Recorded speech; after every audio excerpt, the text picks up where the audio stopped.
All right, take a good look at this number, 14,545 on the Dow. Because our next guest says the party's over if the Dow closes at that level or lower, and he's not just talking short-term either. Joining us now on the set is the man making that call. He's Charles Nenner. Good to have you here. Nice to be back. So there's been two sell-offs this week. People are worried that means that portends a very negative market. You say right now the buy signal is still on because the market hasn't hit these certain levels, right? Do I characterize that correctly? Let's make it clear. You maybe remember I was here in February, March 2009, and we went totally long. We went out of the market when the S&P was around 1510. That's about a month ago, 6 weeks ago. And we said we're going to do a top forming formation, but it could take till the end of April.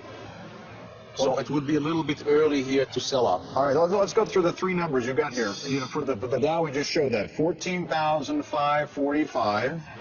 For the S&P futures, you want to see 1544 to get your sell signal. And for the Nasdaq 100 futures, you'd want to see 2751. How did you arrive at those numbers? Well, as you know, as you maybe remember, I developed a system that says things don't move at random, which means something happens on a certain day, a certain week, and it happens at a certain level. And why are you differentiating the futures as opposed to the spot indexes, for example, too? I'm not differentiating, just a lot of clients and big firms. As you know, I did this 15 years for Goldman Sachs. They're mostly looking at the futures. I do it also at the cash. We do it at stocks. We do it at interest rates and gold, silver, whatever we do. We do that. We wanted to highlight the difference because there is a significant difference, for example, right now in the Nasdaq futures versus the actual cash, right? And so I think a lot of our viewers will focus exclusively on the cash. Is the number that we post on the screen every day. Do you have a number on those? No, I only work with the futures. The Dow is a cash number. Mm-hmm. So how long before you think when would we know the answer to this question? How much time do you give it?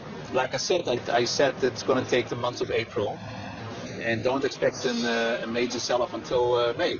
But then what happens? What happens after that if we hit these numbers then?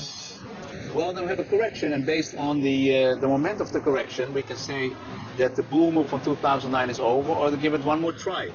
It's just we're in very dangerous territory, and again, people don't realize what can happen. Well, I mean, are you talking about a 10% correction? You're talking about a 20% bear market? You're talking about a 50% retracement? What do you think could happen?